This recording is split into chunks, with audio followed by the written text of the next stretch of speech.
ഈ കേസിൽ ഒരു ബോംബ് വെച്ചിട്ടുണ്ടെന്നും അത് ഇതിൻ്റെ ട്രയൽ കഴിയുന്നതോടെ ഇത് പൊട്ടുമെന്നും അതോടെ ഈ കേസ് ഇഷ്യൂവായിട്ട് പോകുമെന്നും എന്നോട് പറയും. ഞാൻ പ്രതിയിൽ നിന്ന് ഊരി വാങ്ങിയ അണ്ടർഗാർമെൻറ്റ് ഒരു കാരണവശാലും പ്രതിക്ക് ഇടാൻ പറ്റാതെ വരാൻ പാടില്ല. അണ്ടർഗാർമെൻറ്റ് അത് തന്നെയാണെന്നാണ് ഞാൻ ധരിച്ചിരുന്നത്. പക്ഷേ അതിൽ ഇങ്ങനെ ഒരു കൃത്രിമത്വം നടത്തിയിരുന്നുവെന്ന് പിന്നീടാണ് എനിക്ക് മനസ്സിലായത്. എന്നോടൊപ്പം ഉള്ളത് അന്നത്തെ അന്വേഷണ ഉദ്യോഗസ്ഥനായ ജയമോഹനാണ്. ഇത് 1990 ഏപ്രിൽ മാസം 4-ാം തീയതി ഉണ്ടായ ഒരു കേസാണ്. ഇത്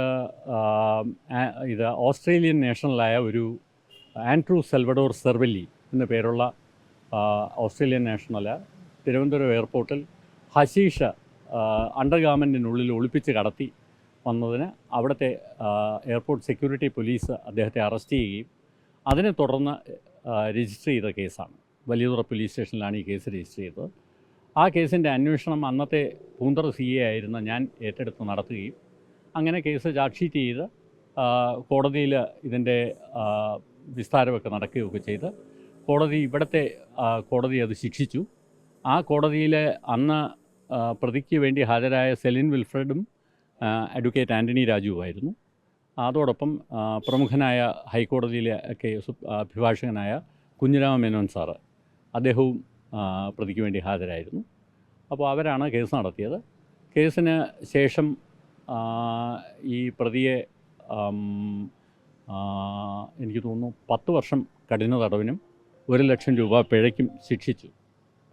അപ്പോൾ അതെനിക്ക് തോന്നുന്നു 91 ജനുവരിയിലെങ്ങാണ്ടാണ് ഈ ശിക്ഷ വരുന്നത്. ഈ ശിക്ഷയ്ക്ക് മുമ്പ് തന്നെ ഈ കേസ് നടക്കുന്ന സമയത്ത് തന്നെ ഇതിലെ പ്രതിഭാഗം അഭിഭാഷകനായിരുന്ന ആൻ്റണി രാജു ഈ കേസിൽ ഒരു ബോംബ് വെച്ചിട്ടുണ്ടെന്നും അത് ഇതിൻ്റെ ട്രയൽ കഴിയുന്നതോടെ ഇത് പൊട്ടുമെന്നും അതോടെ ഈ കേസ് ഇഷ്യൂവായിട്ട് പോകുമെന്നും എന്നോട് പറയുകയുണ്ടായി. അത് ഞാൻ അപ്പം തന്നെ അന്നത്തെ പബ്ലിക് പ്രോസിക്യൂട്ടറായിരുന്ന ശ്രീ രാജസേനോട് ഷെയർ ചെയ്യുകയും ചെയ്തു. അപ്പോൾ അദ്ദേഹമൊക്കെ പറഞ്ഞത് ഇത് വെറുതെ വിടുവായത്തം പറഞ്ഞതാണ്, എന്തായാലും നല്ല കേസാണ്, ശിക്ഷിക്കാനാണ് സാധ്യത എന്ന് പറഞ്ഞു. അങ്ങനെ അത് പോയി ശിക്ഷിക്കുകയും ചെയ്തു. ഇതിന് ശേഷം ഈ കേസ് പിന്നീട് അപ്പീൽ ഹൈക്കോടതിയിൽ, അതുപോലെ ഈ കേസിൻ്റെ ട്രയലിൻ്റെ സമയത്ത് തന്നെ ഈ കേസിലെ പ്രതി ധരിച്ചിരുന്നതായ അണ്ടർഗാർമെൻറ്റ് പ്രതിക്ക് ഇടാൻ കഴിയില്ല എന്ന് പ്രതിഭാഗം അഭിഭാഷകനായ കുഞ്ഞിരാമ മേനോൻ സാറ് പറയുകയുണ്ടായി. പക്ഷേ അത് ഞാൻ നഖശികാന്തം എതിർത്തു. ഞാൻ പറഞ്ഞു, ഇത് ഞാൻ ഊരി വാങ്ങിയ സംഗതിയാണ്, അത് തീർച്ചയായിട്ടും പ്രതിക്ക് ഇടാൻ കഴിയും, സംശയമുണ്ടെങ്കിൽ ഇത് കോടതി വെച്ച് തന്നെ ടെസ്റ്റ് ചെയ്യണം എന്ന് ഞാൻ ആവശ്യപ്പെട്ടു. പക്ഷേ ആ ടെസ്റ്റൊന്നും നടത്തിയില്ല. പകരം കേസ് കോടതി ശിക്ഷിക്കുകയാണ് ചെയ്തത്. ഇതേ തുടർന്ന് അവർ അപ്പീലിന് പോയി. അപ്പീൽ സമയത്തും അവർ ഇതേ ആർഗ്യുമെൻറ്റ് റേസ് ചെയ്തു. ആ റേസ് ചെയ്ത ആർഗ്യുമെൻറ്റിൻ്റെ സമയത്ത് അവിടെ കോടതിയിൽ ഇത് രജിസ്ട്രാറെ കൊണ്ട് ടെസ്റ്റ് ചെയ്യിച്ചു. ഹൈക്കോടതി ടെസ്റ്റ് ചെയ്യിച്ചു. അത് പ്രതിക്ക് ഇടാൻ കഴിയില്ല എന്ന് അവിടെ വെച്ച് ടെസ്റ്റിൽ ബോധ്യമായി. അതിന് അങ്ങനെ സംശയത്തിൻ്റെ ആനുകൂല്യം നൽകി പ്രതിയെ വിട്ടയച്ചു. ഇതേ തുടർന്ന് ഇതിൽ എന്തോ തരത്തിൽ തിരിമറി നടന്നുവെന്ന് എനിക്ക് വളരെ വ്യക്തമായി. കാര്യം ഞാൻ പ്രതിയിൽ നിന്ന് ഊരി വാങ്ങിയ അണ്ടർഗാർമെൻറ്റ് ഒരു കാരണവശാലും പ്രതിക്ക് ഇടാൻ പറ്റാതെ വരാൻ പാടില്ല. പിടിക്കുമ്പോൾ ഇയാൾ ഉപയോഗിച്ചിരുന്നത് ഇത് തന്നെയാണ്. ഇതിനുള്ളിൽ ഒരു ഫോയിലിൽ പൊതിഞ്ഞാണ് ഇത് വെച്ചിരുന്നത്. അപ്പോൾ തീർച്ചയായിട്ടും അത് യോജിക്കാതിരിക്കണമെങ്കിൽ അതിൽ തീർച്ചയായിട്ടും എന്തെങ്കിലും കള്ളക്കളി നടന്നിരുന്നു എന്ന് നമുക്ക് അനുമാനിക്കാം. നിറവും ബാക്കി കാര്യങ്ങളെല്ലാം കറക്റ്റാണ്, അളവിൽ വ്യത്യാസം. അതെ, ഇത് ഈ അളവെന്ന് പറഞ്ഞാൽ ഇത് എലാസ്റ്റിസിറ്റി ഉള്ള ഒരു മെറ്റീരിയലാണ്. നമുക്ക് കൃത്യമായ അളവ് കുറിക്കാൻ പറ്റില്ല. ഇപ്പോൾ ഒരു എലാസ്റ്റിക് മെറ്റീരിയൽ നിങ്ങൾ വലിച്ചാലും ഞാൻ വലിച്ചാലും വലിയുന്നത് 2 തരത്തിലായിരിക്കും. അപ്പോൾ അതിൻ്റെ ലേബലിൽ കാണുന്ന അളവുകളാണ് ഞങ്ങൾ അന്ന് രേഖപ്പെടുത്തിയിരുന്നത്. അപ്പോൾ നമ്മൾ തന്നെ ഒരു അണ്ടർഗാർമെൻറ്റ് സെലക്ട് ചെയ്യുമ്പോഴത്തേക്ക് അതിൻ്റെ ലേബലിലെ ഇതല്ലയോ നോക്കുന്നത്. അപ്പോൾ അങ്ങനെ അത് തന്നെയാണ് രേഖപ്പെടുത്തിയിരുന്നത്. കാര്യം ഇത് നമുക്ക് അതിൻ്റെ കൃത്യമായ അളവ് കാര്യം നമ്മൾ ഒരുപക്ഷെ ഇത് വലിച്ചു നീട്ടിയാൽ അത് ചിലപ്പോൾ പൊട്ടി തന്നെയും പോകാം. അതുകൊണ്ട് അത് രേഖപ്പെടുത്തിയിരുന്നില്ല. ബാക്കി എല്ലാ സംഗതികളും അതിൽ പറഞ്ഞിരുന്നു. അതേ കളറും അതേ നിറം അതെല്ലാം ഉണ്ടായിരുന്നു. അപ്പോൾ അതിൽ നിന്ന് അണ്ടർഗാർമെൻറ്റ് അത് തന്നെയാണെന്നാണ് ഞാൻ ധരിച്ചിരുന്നത്. പക്ഷേ അതിൽ ഇങ്ങനെയൊരു കൃത്രിമത്വം നടത്തിയിരുന്നുവെന്ന് പിന്നീടാണ് എനിക്ക് മനസ്സിലായത്. അതേ തുടർന്ന് ഞാൻ ഹൈക്കോടതി വിജിലൻസിന് ഒരു പരാതി കൊടുത്തിരുന്നു. ഹൈക്കോടതി വിജിലൻസിൻ്റെ അയച്ചിരുന്ന പരാതി ഹൈക്കോടതി വിജിലൻസ് അന്വേഷിച്ചു. അന്വേഷണത്തിൽ ഇത് കോടതിയിലാണ് ഈ തിരിമറി നടന്നതെന്ന് ഹൈക്കോടതി വിജിലൻസിന് ബോധ്യമായി.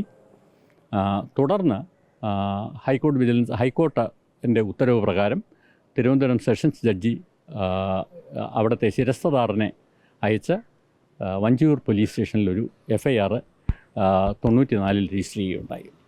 അതിൽ ഈ കൃത്രിമം നടത്തിയതിന് എതിരെയാണ് അതിൽ പ്രതികളായി ആരെയും പറഞ്ഞിരുന്നില്ല. പക്ഷേ പിൽക്കാലത്ത് ഈ കേസ് ഇത് പലവിധ സമ്മർദ്ദങ്ങൾക്ക് വിധേയമായി ഈ കേസിൻ്റെ അന്വേഷണം നീണ്ടുപോവുകയും ഒടുവിൽ ഈ കേസ് ഒരു ഉദ്യോഗസ്ഥനെ കൊണ്ട് ഇത് തെളിവില്ല എന്ന് കണ്ട് മിസ്റ്റേക്ക് ഓഫ് ഫാക്റ്റായിട്ട് റെഫർ ചെയ്യുകയും ചെയ്തു. അതുവരെ ഉണ്ടായി. പക്ഷേ അതിനുശേഷം ഇത് ശ്രീ സെൻകുമാർ സാറ് ഈ കേസിനെക്കുറിച്ച് അന്വേഷിക്കുകയും അപ്പോൾ അതിനൊടുവിൽ എൻ്റെ കയ്യിലുണ്ടായിരുന്ന രേഖകളും മറ്റും കണ്ട ശേഷം അദ്ദേഹം ഈ കേസ് റീഓപ്പൺ ചെയ്യാൻ കോടതിയോട് റിക്വസ്റ്റ് ചെയ്യുകയും അതേ തുടർന്ന് ശ്രീ പ്രഭ എന്ന് പറയുന്ന അന്വേഷണ ഉദ്യോഗസ്ഥൻ SP ഏൽപ്പിച്ചു. അദ്ദേഹം നല്ല രീതിയിൽ അത് അന്വേഷിച്ച് ചാർജ് ഷീറ്റ് ചെയ്തു. ആ കേസാണ് ഇന്ന് ശിക്ഷയിൽ എത്തി നിൽക്കുന്നത്. ഇതിപ്പോൾ ഈ നേരത്തെ പറഞ്ഞല്ലോ, വിവിധ ഘട്ടങ്ങളിൽ പലതരത്തിലുള്ള സമ്മർദ്ദങ്ങളുണ്ടായിരുന്നു. കേസ് മറ്റു രീതിയിൽ മാറ്റാനുള്ള ശ്രമങ്ങൾ നടന്നു. ഇങ്ങനെ പലതരത്തിലുള്ള ശ്രമങ്ങൾ അതിജീവിച്ചാണല്ലോ ഈ കേസ് ഇപ്പോൾ ഇങ്ങനെ വിധി കാത്ത് കോടതിയിലിരിക്കുന്നത്. ആ സമയത്തുണ്ടായ എന്തെങ്കിലും ദുരനുഭവങ്ങളുണ്ടായിരുന്നു? ഇപ്പോൾ താങ്കൾക്ക് തെറ്റുപറ്റി എന്നതടക്കമുള്ള കാര്യങ്ങൾ പുറത്തേക്ക് പോയിരുന്നല്ലോ. ദുരനുഭവം എന്ന് പറഞ്ഞുകൂടാ. പക്ഷേ അതൊരു വലിയ സ്ട്രഗിളിൻ്റെ പീരീഡായിരുന്നു. അതായത് അത് തിരിഞ്ഞു നോക്കുമ്പോൾ നമുക്ക് വലിയൊരു സ്ട്രഗിളാണ്. അതായത് നമ്മുടെ ലിമിറ്റഡ് ഇൻകം ഉള്ള ഞാനൊരു വളരെ യങ് ഓഫീസറായിരുന്നു. 30 വയസ്സെങ്ങനെ ഉള്ള ആ ഒരു സമയത്ത് സംഭവിക്കുന്ന ഇതിൽ നമുക്ക് വലിയ വക്കീലിനെ എൻഗേജ് ചെയ്യാനുള്ള അത്രയും സൗകര്യങ്ങളോ പണമോ ഒന്നും നമുക്ക് ആ കാലത്തുണ്ടാവില്ല. അപ്പോൾ അങ്ങനെയൊക്കെയുള്ള ഒത്തിരി സംഘർഷങ്ങൾ, മാനസിക സംഘർഷങ്ങൾ ഒരുപാട് ആ കാലത്ത് അനുഭവിച്ചിരുന്നു. അപ്പോൾ അതേ തുടർന്ന് വളരെ വർഷങ്ങൾ ഇത് വളരെ സൈലൻ്റായിട്ട് ഞാൻ ഇതിൻ്റെ പുറകിൽ ഇത് സസൂക്ഷ്മം വീക്ഷിച്ച് അതിന് വേണ്ടുന്ന കാര്യങ്ങൾ ഞാൻ ചെയ്തിരുന്നു. അത് സത്യമാണ്. പക്ഷേ എനിക്ക് തോന്നുന്നത് ഇത് സത്യം നയിച്ച ഒരു കേസാണ്. വിവിധ ഘട്ടങ്ങളിൽ ഈ കേസ് പോയി എന്ന് ഒന്നോ രണ്ടോ ചില കോടതി വിധികൾ വഴി തന്നെ ഈ കേസ് ഏതാണ്ട് ഇല്ലാതായി എന്ന് ധരിച്ച ഘട്ടത്തിൽ ഇത് വീണ്ടും ഉയർത്തെഴുന്നേറ്റ് വന്നതുപോലെയാണ്. അതുപോലെ തന്നെ നിങ്ങൾ നോക്കൂ, ഈ ആൻഡ്രൂ സെൽവഡോർ വീണ്ടും ഇവിടെ നിന്ന് പോയി അവിടെ അറസ്റ്റിലായി അവിടെ നടത്തിയ കൺഫെഷൻ ഇൻ്റർപോൾ വഴി അയച്ചിങ്ങ് കിട്ടുക എന്ന് പറയുന്നതൊക്കെ അത് ശരിക്കും സത്യത്തിൻ്റെ കയ്യൊപ്പ് ചാർത്തിയ കേസാണ്. അതിൽ 2 കാര്യങ്ങൾ പ്രധാനമായിട്ടുണ്ട്. ഒന്ന്, ഞാൻ അത്തരം അച്ചടക്ക നടപടികൾക്ക് വിധേയമാകാവുന്ന പ്രവൃത്തികളൊന്നും തന്നെ സാധാരണഗതിയിൽ ചെയ്യില്ല. അത് ഒരു കാര്യം. രണ്ടാമത്തെ കാര്യം, ഞാൻ ഇത്തരം കാര്യങ്ങളിൽ ഈ സംഭവങ്ങളൊക്കെ ഉണ്ടായെങ്കിലും ഞാൻ ഈ സംഭവങ്ങളിൽ സഹായം അഭ്യർത്ഥിച്ചോ അല്ലെങ്കിൽ അത് ഇങ്ങനെ ചെയ്യണം എന്നാവശ്യപ്പെട്ടോ ഒരു ഉദ്യോഗസ്ഥൻ്റെ അടുത്തോ ഒരു പൊളിറ്റീഷ്യൻ്റെ അടുത്തോ ഞാൻ പോയിട്ടുമില്ല.